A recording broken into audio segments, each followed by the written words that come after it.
Bipolyar affektiv pozuntu adından giriş etsək mövzunun latınca ifadədə B2 deməkdir, polyar qütb deməkdir. Yəni bugün biz iki qütblü xəstəlikdən bəhs edəcəyik. Yəni hər kəsə belə deyək ki, əslində xəstəliyin iki qütbü var, amma bu ayrı-ayrı bir dövrlərdə müşahidə olunandır. Bipolyar affektiv pozuntu bu sxem şəklində burada ifadə etmək istədim ki, xəstəliyin bipolyar affektiv pozuntuda dalğavari xarakter daşıyır. Xəstəliyin yuxarı hissəsində müsbət qütbündə hipomaniya, maniya müşahidə edilir. Xəstəliyin belə deyək ki, aşağı qütbündə, mənfi qütbdə isə depressiya müşahidə olunur. Belə deyək, maniya, hipomaniya və depressiya. Deyək, indi maniya, hipomaniya nədir? Çünki biz bilmirik o nədir, tamaşaçılar da həmçinin. Maniya ümumiyyətlə nədir? Hipomaniya nədir? Maniya və hipomaniyanın depressiyadan ciddi şəkildə fərqi var. Bipolyar affektiv pozuntunun hipomaniya və maniyasında birinci onu qeyd edeyim, müqayisəli şəkildə deyəcəm. Əhval-ruhiyyədə hipomaniya və maniyada əhval-ruhiyyə aşırı dərəcədə normadan olduğundan daha çox yüksək olur, nəşəli olur, coşqulu olur.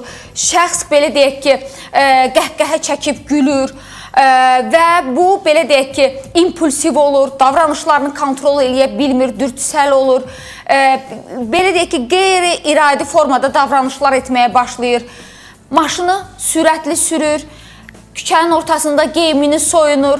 Hətta küçənin ortasında geyimini soyunaraq bu frontal demensiyada görülür, cinsiyyət üzvlüyünü göstərə bilər. Və yaxud da ki, xüsusən yaşlı insanlarda olur. Qadındırsa al-əlvan geyinir, dodaq boyasını belə deyək ki, qabarıq belə fırlayıb çəkir ki, hansı kənara ətrafa yayır. Belə deyək ki, daha çox özünü ətrafa cəlb etməyə çalışır. Bu, belə deyək, əhval-ruhiyyə ilə bağlı olaraqdır.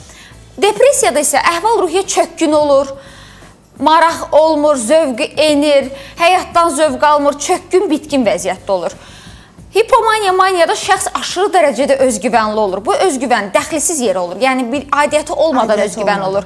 Bəli, və ego yüksəkliyi olur. Depressiyada isə əksinə şəxsdə özünü kiçildir, daim olaraq sıxılır, hamıdan çəkinir, özgüvən əksikliyi olur, özünə inam hissi aşağı olmuş olur.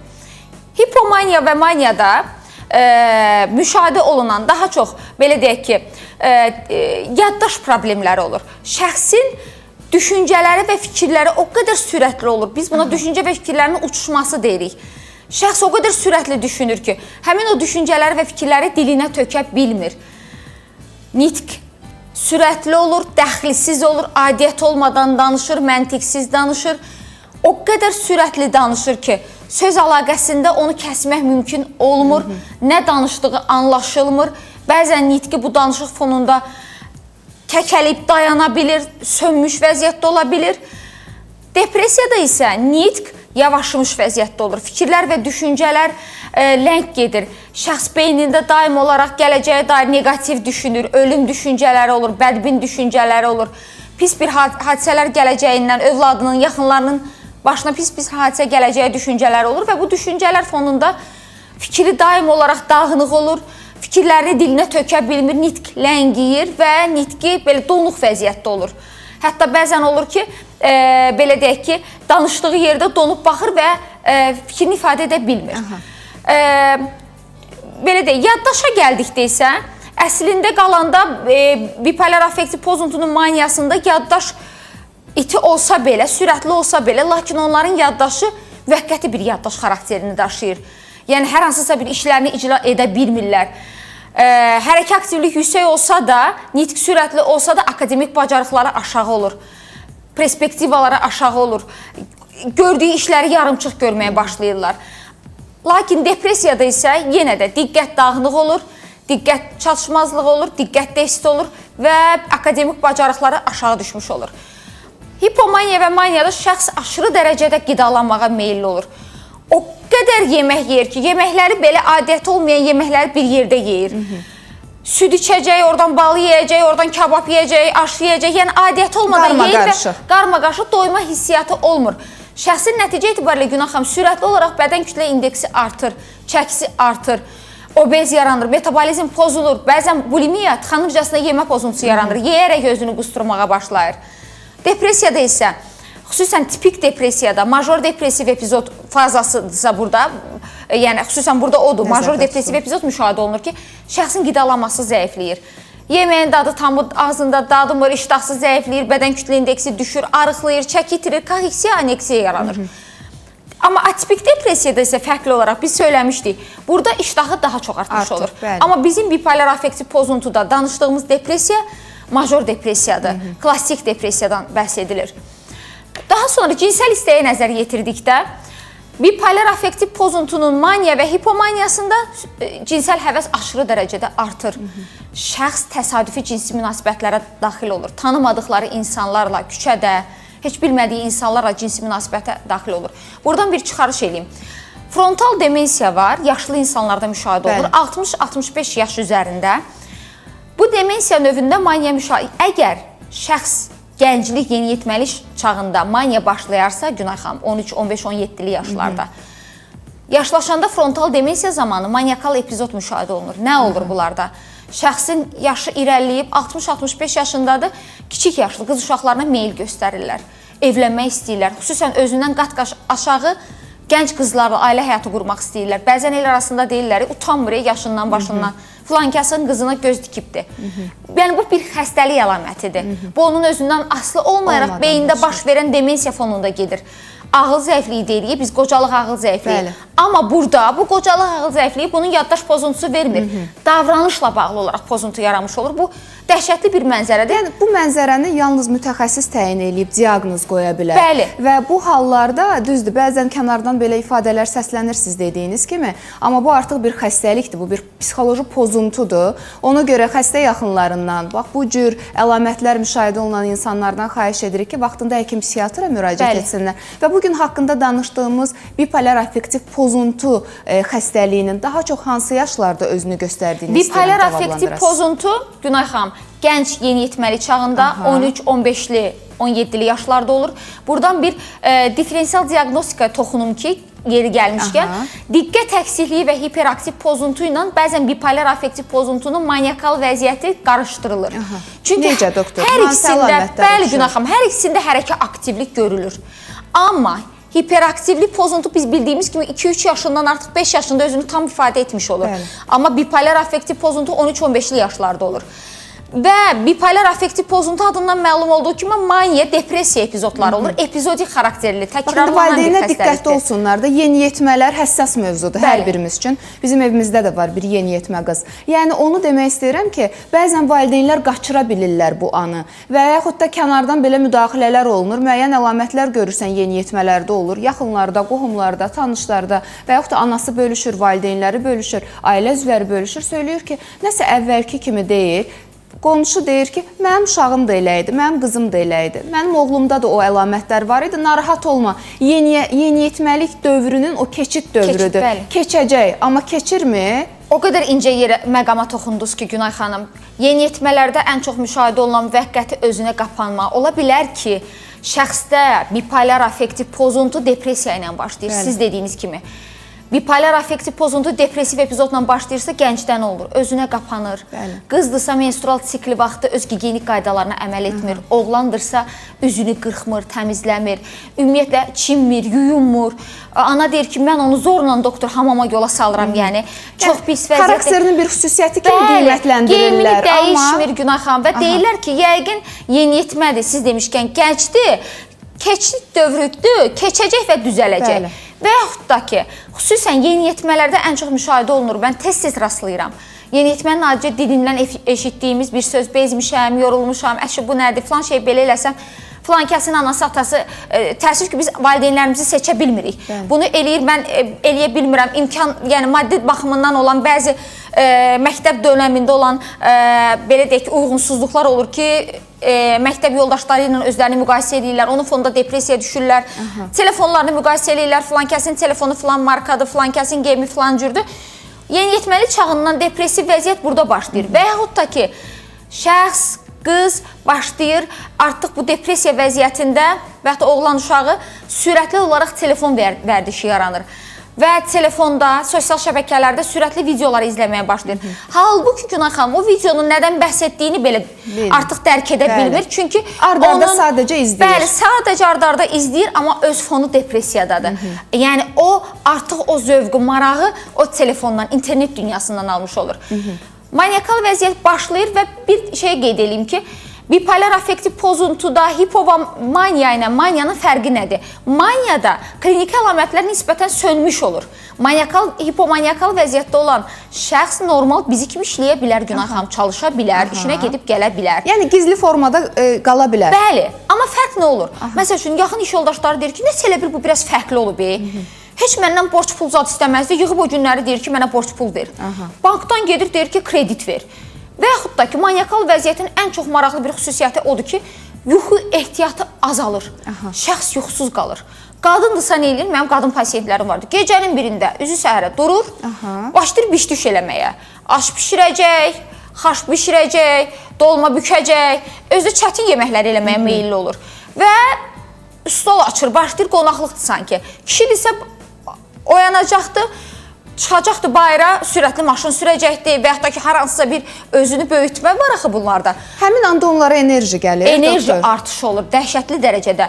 Günay xanım, burada bir də nəyi söyləyim ki, bunlarda maniakal epizod zamanı və yaxud da depressiya epizod zamanı eyni zamanda o siz dediyiniz enerjiyə qüvvət olaraq deyirəm, psixoz müşahidə olunur, psixotik pozuntu olur. Nə olur? Şəxsdə belə deyək ki, bəzən ona görə də biz buna xroniki xəstəlik deyirik. Ümumiyyətlə xroniki xəstəlikdir, bipolar affektiv pozuntu və dalğavari xarakterlidir. Psixotik pozuntular qrupuna, psixotik xəstəliklər qrupuna daxildir. Çünki psixozlar müşahidə olunur kliniki gedişatı zamanı. Nə olur? Paranoyalar deyirik, biz şübhələr deyirik. Şəxs şübhələnir. Onu gütdüklərini, izlədiklərini və yaxud da ki, qarşısında olan şəxsdən şübhələnir və nə edir? Cumaraq onun üstünə hücuma keçir, hətta o səviyyədə eləyir ki, gözünü belə çıxarmaq səviyyədə ondan münaqişəyə keçir. Vurur, sındırır, dağıdır. Niyə? Sən mənim səsimi yazırsan, yoxsa görüntü çəkirsən o mənada? Görüntü çəkirsən, neyinirsən, məndən danışırsan, əlində olan çaşqanı onun başına çırpa bilər hətta. Belə deyək, əlində nə varsa, qələm var, nə var, başlayır hücuma keçməyə. Psixotik hal yaranmış olur. Oturduğu yerdə, səbəbsiz yerə, sakit bir halda. Kimsə üzünə baxırsa, o şübhələnir ki, onun barədə danışırlar. Və yaxud da Günay xanım, bunlarda halüsinasiyalar müşahidə olunur. Görmə və eşitmə halüsinasiyaları. Şəxs gözə görünməyən məhfumları, o obyektləri görür. Xüsusən də ki, belə deyək ki, eşitmə halüsinasiyaları ola bilir. Şəxs, yəni ümumiyyətlə kiminsə kənar qüvvələrin səslərini eşidir, o səslər ona əmrlər verir, dur filan kəsin üstünə hücuma keç və yaxud da ki, onun belə deyək xəsarət yetir. Ona görə də bipolar affektiv pozuntunun maniya epizodu bir həftə müddətində davam etdiyi tədqirdə mütləq şəkildə həkimə müraciət olunmalıdır. Şizofreniya ilə də qarışdırmaq olar. Günay xanım, şizofreniyanın bipolar affektiv pozuntu çox doğru vurğuladınız. Psixoz müşahidə olunan etapda eyni ilə bənzəyir. Bəli, əlamətlər. Nə müşahidə olunur Günay xanım? Bizim yanımıza gələn pasiyentlərə bəzən doğru diaqnozlar, yanlış diaqnozlar adı altında müraciət edirlər. Çünki bipolar affektiv pozuntu ola bilər ki, illərlə depressiya diaqnozu altında müalicə olunur, şizofreniya diaqnozu altında müalicə olunur. Şəxsiyyət pozuntuları, borderline şəxsiyyət pozuntusu ilə müalicə oluna bilər, şizoaffektiv pozuntu ilə müalicə oluna bilər. Yəni, səhv diaqnozlar adı altında müalicə olunur. Çünki daim olaraq şəxsdə depressiyanın psixotik epizodları görülür. Bəli. Maniya epizodu çox nadirən görülə bilir. Buradan bir çıxarış edeyim. Bipolar affektiv pozuntunun bir neçə növü var. Tip 1 bipolar affektiv pozuntu bu zaman şəxsdə ön planda kliniki əlamət olaraq maniakal epizod görülür. Daha aqressiv, daha çılğın. Bəli, daha aqressiv, çılğın, coşqulu, enerjili. Şəxs belə deyək ki, sürətli, hər şeyi sürətli edər və belə deyək ki, hətta belə deyim, onun bütün funksiyaları sürətlənmiş vəziyyətdə olur. Ona görə çətindir də demək ki, bunu tapmaq. Çətindir. Mənim bipolar affektiv pozuntulu pasiyentlərim müayinəyə müraciət etdikdə Günay xanım, mən onları son pasiyent olaraq alıram. Çünki onlarda söhbət əlaqəsində daxil olmaq olmur, sözünü kəsmək olmur. Artıq sürətlənmiş formada olur, müalicədən imtina edir. Yalnız öz dediyini Yalnız öz dediyini yeridir və hətta şübhələr o qədər onları üstəlir ki, müalicədən belə imtina edir. Və belə deyək ki, ikinci tipdə, tip 2 bipolar affektiv pozuntuda bu zaman, üzr istəyirəm, tip 1-dən tamamlayayım, tip 1-də arxa planda depressiya görülə də bilər, görülməyə də bilər. Tip 2 növündə isə ön planda depressiv epizod görülür, arxa planda isə hipomaniya görülür.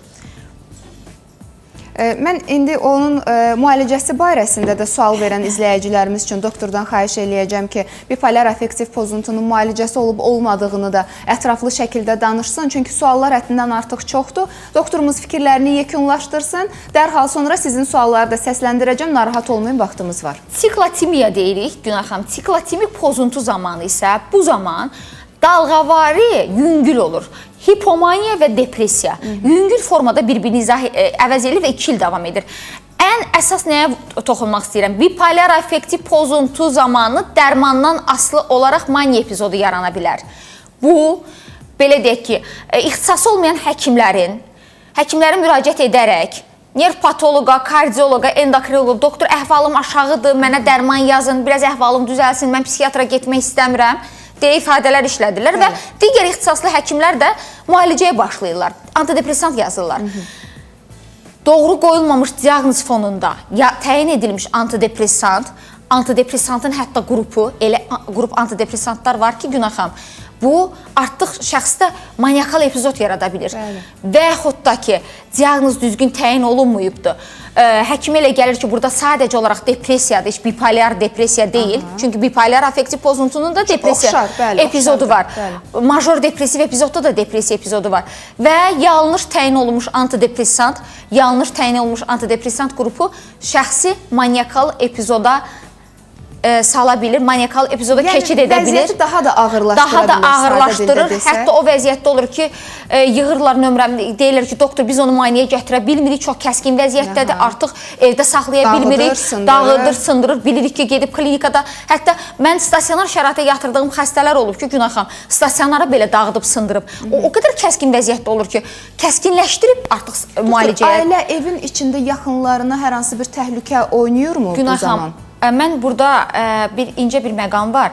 Adətən intiharlar, suisidlər, özünə xəsarətlər, ölüm səbəblərinin əksəriyyəti bipolar affektiv pozuntunun depressiya epizodunda olur. Əgər biz burada özünə xəsarətdən söhbət gedirsə, istər yeniyetmə, istər orta yaşlı, istər yaşlı insanların genetik olaraq biz orada, belə deyək, anamnez topladıqda soruşuram, yaxın ailə üzvlərində və yaxud da ki, ailəsində intihar cəhdi olubmu, ölüm, xəsarət olubmu? Deyir doktor, bəli, olubdur. Bu artıq bipolar affektiv pozuntudur. Bipolar affektiv pozuntuda bu daha çox artmış bir vəziyyətdir və kəskin formada olur. Bunlara çox toxunmaq istəmirəm. Kəskin formada olur və genetik olur. Genetik faktor nədir? Bipolar affektiv pozuntuda burada ilk növbədə nəyi söyləmək istəyirəm? Biz bildiyimiz kimi beynimiz sağ və sol ön bölgədən ibarətdir. Bəli. Yəni burada da hər bir psixoloji, yəni psixiatrik xəstəlikdə olduğu kimi beyin kimyası pozulur. Bəzən belə deyəndə müəyyən insanlar bunu doğru qəbul etməyə bilərlər, amma doğrudan da beyində baş verən o kimyada, kimyəvi proseslərdə bir dəyişiklik olur ki, bu psixi pozuntular ortaya çıxır. Bipolar affektiv pozuntunun, Günay xanım, beyin kimyası zamanı beynimizdə bildiyimiz kimi sağ ön bölgə var, sol ön bölgə var. Sağ ön bölgə, yəni bu sağ yarımkürəsi beynin emosiyalara, diqqətə, belə deyək, əhval-ruhiyyəyə, bəli, əhval-ruhiyyənin tənzimlənməsində iştirak edən bölgədir. Sol ön bölgə isə bu məntiq, dil, belə deyək ki, ünsiyyət problemləri, ünsiyyətin belə funksiyaları icra edilməsində iştirak edir. Daim olaraq sol ön bölgə, sağ ön bölgəni nəzarətdə saxlayır. Belə deyək ki, əgər burada bipolar affektiv pozuntunun maniya epizodu və hipomaniya epizodu başlayırsa, bu zaman nə baş verir? Sağ ön bölgə aşırı dərəcədə fəaliyyətə başlayır.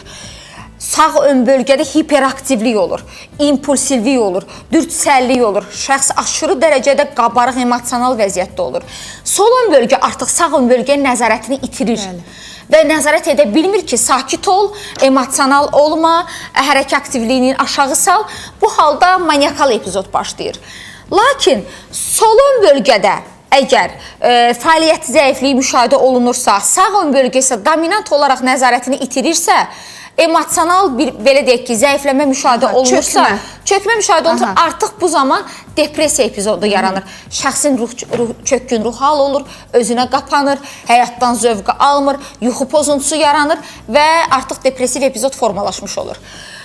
Bu bölgələrdə baş verən dəyişikliklə əlaqədar olaraq baş beyin MRT müayinəsinə görsək, məsəl üçün bəzən olur bizə müraciət edən pasientlər Günay xanım en qədər baş beyin MRT müayinəsini elətdirirlər. Doktor, bəlkə başında nəsə var. Çıxa bilər, çıxa bilməyə də bilər. Normal baş beyin MRT görüntüləməsi də görülə bilər. Struktur və ya funksiyanal dəyişiklik ola da bilər, olmaya da bilər. Yəni bu əsas göstərici deyil sizin üçün bir həkim psixiatr kimi. EEG müayinəsində frontal asimetriya ola bilər. Yəni bu da ritm pozuntusu ola bilər, alfa və beta dalğalarda. Yəni bunların hər biri şərt deyildir. Yəni hər hansısa Doktor, üzr istəyirəm. Hansı olur olsun, A-dan Z-yə hansı problem olur olsun, xüsusən də bu psixoloji pozuntulardan söhbət gedirsə, mən bilirəm ki, Aytən Namazova çox doğru diaqnoz qoyacaq və çox qısa zamanda müalicə edəcək sizin yaxınlarınızı. Ona görə buradan əsasən ailə üzvlərinə, xəstə yaxınlarına səslənirəm ki, bu tip əlamətləri müşahidə edirsinizsə, vaxt itirmədən həkim psixiatra müraciət edin və bizim dəyərli psixiatrımız, uzun illərdir ki, bu sahədə çalışan dəyərli mütəxəssisimiz Aytən Namazova bir çox problemlərlə bağlı sizə kömək edə bilər. Mən baxıram, suallar çoxdur. Sual yazırlar, hər kəs suallarına cavab istəyir. Çünki Aytən xanım doğrudan da peşəkar və savadlı bir mütəxəssisdir və mən onu ürəklə təqdim eləyirəm. Çünki onun aldığı nəticələr göz qarşısındadır. Pasientləri dəfələrlə studiyamıza zəng vurur, bizə mesajlar yazır. Bəzən olur ki, elə insanlar olur ki, biz göndəririk Aytən xanımın yanına, çox qısa zamanda nəticələr əldə edir. Doktorumuzun əlaqə nömrəsini bir daha qeyd edirəm. 050 377 54 22 099 377 54 22. Bu problemlərdən utanıb gizlətmək lazım deyil. Bu problemlərlə bağlı vaxtında doğru mütəxəssisə müraciət etmək şərtdir. Sizin suallarla davam edəcəyik, amma qısa aradan sonra.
Qarşıdan gələn günlərdə də sağlamlığınıza dəyər verin, ertələməyin heç nəyi. Çünki sağlamlıq çox vacib bir investisiyadır. Düşünürəm ki, özümüzə edəcəyimiz ən böyük hədiyyə bu günlərdə sağlamlığımıza dəyər verməkdir və elə bizi izləyərək də sağlamlığınıza sağlamlıq qata bilərsiniz. Dəyərli həkimlərimizin sayəsində bir daha qeyd edim, hal-hazırda studiyamızın çox dəyərli, çox sevdiyimiz həkim qonağı, peşəkar, savadlı həkim psixiatrımız Aytən Namazovadır. Bir daha sizi salamlayıram doktor. Dəyərli vaxtınızı ayırıb gəldiyiniz üçün minnətdaram. Və bipolar affektiv pozuntudan danışırıq.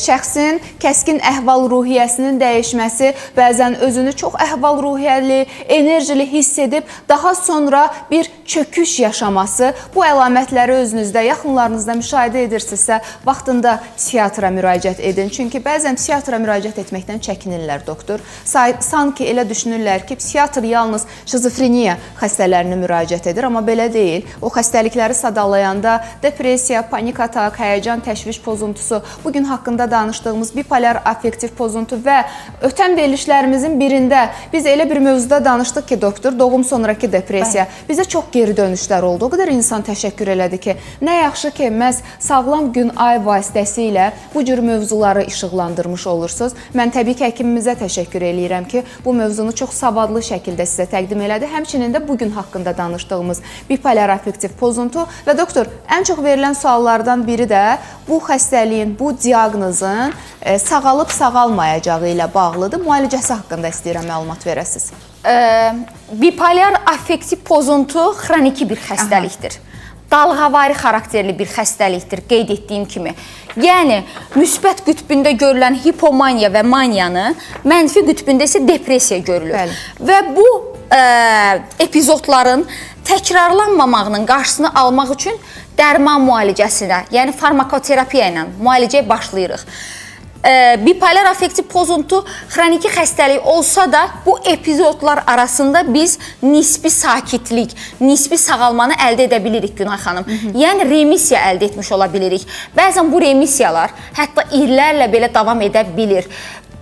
Bəzən təəssüf içərisində ümidsiz zənglər gəlir ki, doktor, bipolar affektiv pozuntu axı sağalmayan bir xəstəlikdir. Biz oxumuşuq xronikidir. Xroniki olsa belə, hətta bəzən illər boyunca xəstəlik əlamətləri yenidən təkrarlanmaya bilər və sönmüş vəziyyətdə ola bilər klinik əlamətlər. Müalicəsində əsas, belə deyək ki, növündən asılı olaraq, əgər burada hipomaniya və maniya epizodu görülürsə, əhval-ruhiyyə stabilizatorlarından istifadə olunur. Əhval-ruhiyyəni tarazlamaq lazımdır. Bunlara biz molekulyar dərmanlar olan adlarını deyəcəyim, çünki bunlar molekulyar dərmanlardır. Litium preparatı, daha sonra valproat asid, lamotrigin istifadə edə bilərik. Və bu dərman adları deyil, bəli, sadəcə onların tərkibi, molekulada və antipsixotiklərdən istifadə olunur. Əgər burada, belə deyək ki, həmçinin əgər burada depressiv epizod müşahidə olunarsa şəxsdə, bu zaman yenə əhval-ruhiyyə stabilizatorları istifadə olunur və antidepressantlar istifadə olunur. Yenə də altını vurğulayıram, cızaraq deyirəm, ehtiyatlı olmaq lazımdır. Hər antidepressantı müəyyən bir dozalarda vermək olmaz. Çünki dərhal şəxsi, pasiyenti maniakal epizoda keçirə bilərik. Və digər tərəfdən remisiya mərhələsində nə edirik? Remisiya mərhələsi zamanı şəxsə daim olaraq belə deyək ki, vəziyyətini stabilləşdirmək məqsədilə xəstəlik əlamətlərinin yenidən təkrarlanmamasının qarşısını almaq üçün əhval-ruhiyyə stabilizatorları verilir, təyin edilir, hətta uzun müddətə, bəzən ömrünün sonuna qədər pasiyentə və antipsixotiklər təyin olmuş olur. Yəni, bipolar pozuntulu insanlar normal həyata qayıda bilirlər. Normal həyata tam şəkildə qayıdır. Əgər bu müəllimədirsə, müəllimə kimi fəaliyyət də göstərə bilər, həkimdirsə, həkim kimi də fəaliyyət göstərə bilər, digər, belə deyək ki, işlərdə işləyə bilər tam şəkildə.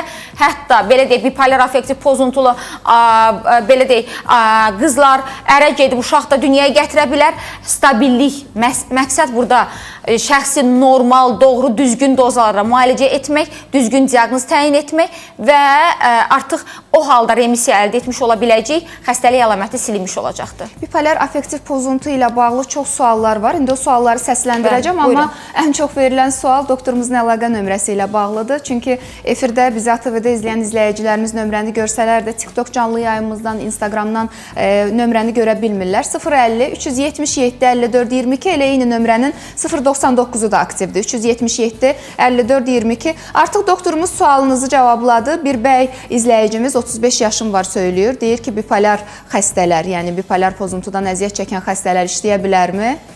Cavablandırdı. Əgər müalicə ilə bəli remissiya əldə ediriksə, tam şəkildə sağlam həyatına qayıdır, funksionallığı bərpa olunur, iş qabiliyyəti bərpa olunur və belə deyək, öz keçmiş işinə qayıda bilir tam şəkildə. Aha. Və zərərli vərdişlərdən əziyyət çəkən insanlar var və onlar yazırlar ki, alkoqol istifadəçisiyik.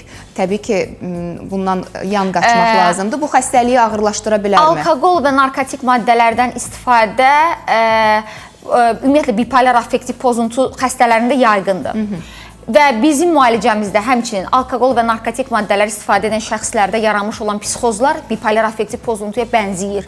Onu da müalicə edirik. Həmin vaxt müşahidə olunan paranoyal vəziyyət, şübhələr, sayıqlamalar, həmçinin halüsinasiyalarda, belə deyək, psixiatrik pozuntular da tam şəkildə müalicə olunur. Yetər ki, əgər bu narkotik maddə və hər hansı bir maddə asılığı olan insan yetər ki, özü istəsin.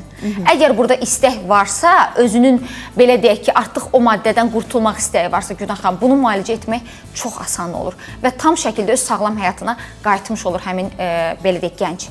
Bipolar affektiv pozuntudan danışırıq. Müalicə ilə bağlı çox sual verən izləyicilərimiz var idi. Hansı ki, doktorumuz sağ olsun, ətraflı şəkildə müalicə barədə məlumat verdi. Amma mən istəyirəm doktorumuzun diqqətini bir məqama çəkim. Buyurun. Müalicəni yarımçıq saxlamaq bipolar affektiv pozuntu diaqnozunda nə ilə nəticələnə bilər? İstəyirəm ki, bunu ətraflı deyəsiniz. Çünki bəzi insanlar deyir ki, biz içdik, sağaldıq, saxladıq və daha sonra yenidən bu əlamətlər alovlandı. Bipolar affektiv pozuntu xroniki xəstəlik olduğu üçün, dalğavari xəstəlik olduğu üçün, epizodik xarakter daşıdığı üçün hipomaniya, maniya və depressiya epizodları olduğu üçün və burada aldadıcı məqam nədir? Pasiyentin ömrünün ola bilər illərdir yaşayır, yalnız depressiya görürük. Maniya hələ görülməyib. Bəzən yanıma müayinəmə pasiyent gəlir Günay xanım. Anamnez toplayıram. Anamnezdə bir kəlmə onu soruşuram. Heç bu vaxta qədər yaşadığı bu illər ərzində depressiyada olub? Deyir, hə doktor, ancaq depressiyada olub. Deyirəm, ola bilirmi ki, bəzən olub ki, çox coşqulu olub, enerjili olub, durub yemək bişirib, nə bilim, hamıya belə marketdə işləyirsə, bəzən olur, gedir, pulsuz ərzaq paylayır, məsəl üçün, bankda işləyirsə, hamıya kredit verir. Yəni, olub mu hamıya belə də xeyriyyəçilik üzü açılıbdır, hamıya yaxşılıq eləməyə çalışır və yaxud da aşırı enerjili olub, deyir, olub doktor, qısa bir müddətdə olubdur. Bax, burada bu sual vermək lazımdır. Əgər pasiyentdə maniakal vəziyyətə keçirsə, bu mütləq ki, bu bipolar affektiv pozuntudur. Dərmanı kəsəriksə, dərmanı dəyişəriksə, aptekin, qonşunun, qohumun, kiminsə tövsiyəsi ilə əşi dərmanı kəs artıq yaxşısan, artıq xəstəlik əlamətləri daha şiddətli başlaya bilər, daha şiddətli alovlana bilər və müalicədə qətiyyən həkim nəzarəti olmadan dərmanı kəsmək, dayandırmaq və dəyişmək olmaz. Bəli, bunu da bilmək lazım idi. Düşünürəm ki, doktorumuzun dediklərinə əməl edən izləyicilərimiz olacaq və bu tip əlamətləri özündə hiss edən hər kəs, öz yaxınlarında hiss edən hər kəs mütləq həkim psixiatra müraciət etməlidir. Verilişimizin əsas məqsədlərindən biri də sizə o əlamətləri vaxtında tanıyıb, diaqnozdan şübhələnib, doğru həkimə müraciət etmək üçün bir şərait yaratmaqdır. Buyurun doktor. Günay xanım, bipolar affektiv pozuntu, onu da qeyd edim ki, ruhu xəstəliklər qrupuna daxildir. Şizofreniya kimi, şizoaffektiv pozuntu kimi və bipolar affektiv pozuntu şizofreniyadan fərqli olaraq daha üzgüldürücü nəticə əldə edə bilirik müalicə ilə. Və sadəcə qoşula bilmədilər yəqin ki, bəzən pasiyentlər deyirik müayinəyə gələndə Günay xanım, o qədər zəng eləyirik, qoşula bilmirik ki, bəli, çox zənglər var yəqin ki, ona görə. Bipolar affektiv pozuntudan elə sizin efirinizdən gələn pasiyentlər olubdur. Mən buradan bütün pasiyentləri salamlayıram. Hər birinə ruhu sağlamlığı arzulayıram. Bu 2026-cı il hər birinə uğurlu, xeyirli, düşərli olsun. Amin, hər birinin üçün.